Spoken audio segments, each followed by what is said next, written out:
Hi, my name is Gracie Miller, and the article that I read was titled Bioremediation Trial on Aged PCB Polluted Soils, a bench study in Iceland. In this study, various methods of bioremediation of polychlorinated biphenyls, also known as PCBs, were examined. In addition to this, the bioavailability of PCBs to earthworms was also examined. And I chose to read this article because I'm interested in working with hazardous waste and contamination remediation after I graduate. And I also knew from my previous internships that PCBs are a common pollutant in many contamination sites, and I was just interested in learning more about the different potential remediation processes. I first started my search for an article to read by searching in Google Scholars for hazardous waste treatment and remediation, and I found that this was just too wide of a search, so I tried to narrow it down and I decided to search for PCB polluted soils, and I found an article that was published in a journal called Environmental Science Pollution Research, and it was published in 2014. And so far, this article has been cited 8 times. The article first explained that PCBs were commonly used in a variety of solvents until around the 1990s, but they're no longer in use because it was found that they're toxic.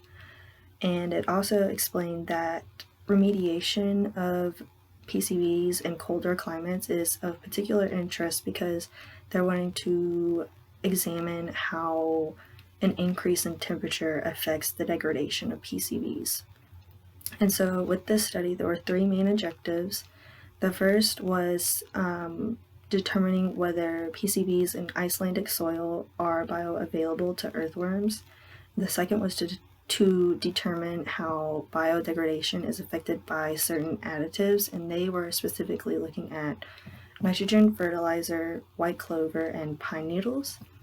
And lastly, they were examining how an increase in temperature affects the remediation potential in contaminated soils.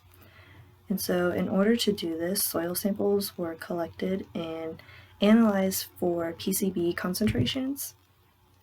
And 2 sets of samples were prepared, and in the first set, earthworms were added to jars of soil that varied in their degree of concentration, and these were incubated for 10 days before they were analyzed. And then in the second set of samples,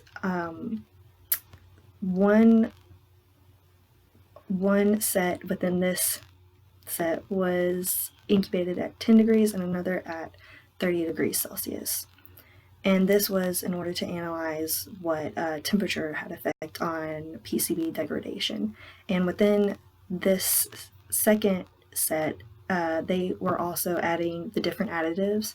So they added nitrogen fertilizer to one, and white clover and pine needles. So there were, for example, there was a set of jars that was incubated at 10 degrees Celsius that contained nitrogen fertilizer, and then there was also another set that contained nitrogen fertilizer that was incubated at 30 degrees Celsius, and they did that for both of the other additives as well. And what they found from the first set of samples was that earthworms did accumulate PCBs, and this discovery was important because they were able to determine that there is an increased risk of motility of PCBs that happens in earthworms. So they were able to determine that pollutants can move up the food chain because, like, if a bird ate an earthworm, then they would also have PCB concentrations in their tissue. And from the second set of samples, it was determined that the highest PCB reduction rate occurred in the sample that contained pine needles and was kept at 10 degrees Celsius.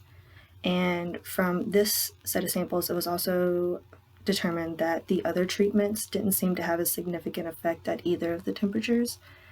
And from this particular set of samples, it was determined that this was a significant discovery because it was found that this method of remediation can provide a more natural and sustainable remediation processes. And this is important for areas of colder climate. So from this article, I found that this information could be really useful later in my career, specifically in justifying a particular remediation process, and it would just be really useful mostly for justification.